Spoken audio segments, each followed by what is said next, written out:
عقائد کو لے کے، نظریات کو لے کے اس انداز کے ساتھ ایک دوسرے کے خلاف گفتگو ہے کہ مقصد اسلام یہ فوت کر چکے ہیں، مسلمانوں کی فلاح و بہبودیت کی باتیں ان کے پاس نہیں ہیں، اتفاق کی باتیں ان کے پاس نہیں ہیں، اتحاد کی بات ان کے پاس نہیں ہے، لوگوں کو جوڑنے کی بات ان کے پاس نہیں ہے، حوصلہ دینے کی بات ان کے پاس نہیں ہے، غریب کا ساتھ دینے کی بات ان کے پاس نہیں ہے، مظلوم کا ساتھ دینے کی بات ان کے پاس نہیں ہے، ظالم کے آگے کھڑے ہونے کی جرت ان کے پاس نہیں ہے، بس بچا ہے تو لے دے کے ایک دوسرے کے اوپر الزام تراشی بچی ہے بس۔ اسلام کیا چاہتا ہے؟ وہ عالمگیری دین جس کا ڈنکا آج پوری دنیا میں بج رہا ہے، پورے عالم میں کوئی بستی ایسی نہیں جہاں 5 وقت مؤذن یہ نہ کہتا ہو کہ اللہ اکبر کہ اللہ سب سے بڑا ہے، اور میں گواہی دے رہا ہوں کہ محمد الرسول اللہ کے رسول ہیں، خاتم النبیین ہیں۔ بار بار اعلان ہو رہا ہے کہ رسول اللہ رحمت للعالمین ہیں، وہ طٰہٰ ہیں، یاسین ہیں، وہ مدثر ہیں۔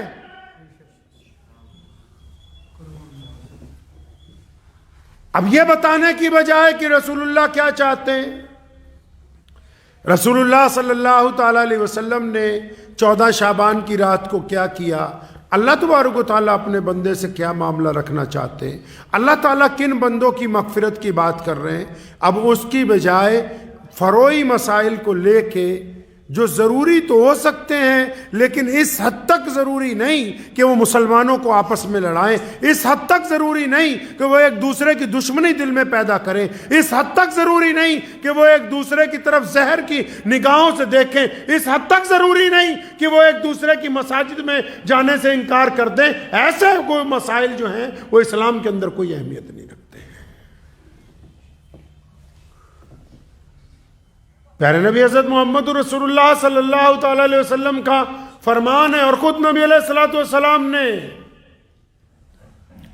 14 شعبان کی رات کو تشریف لے گئے قبرستان میں دعاؤں کے لیے۔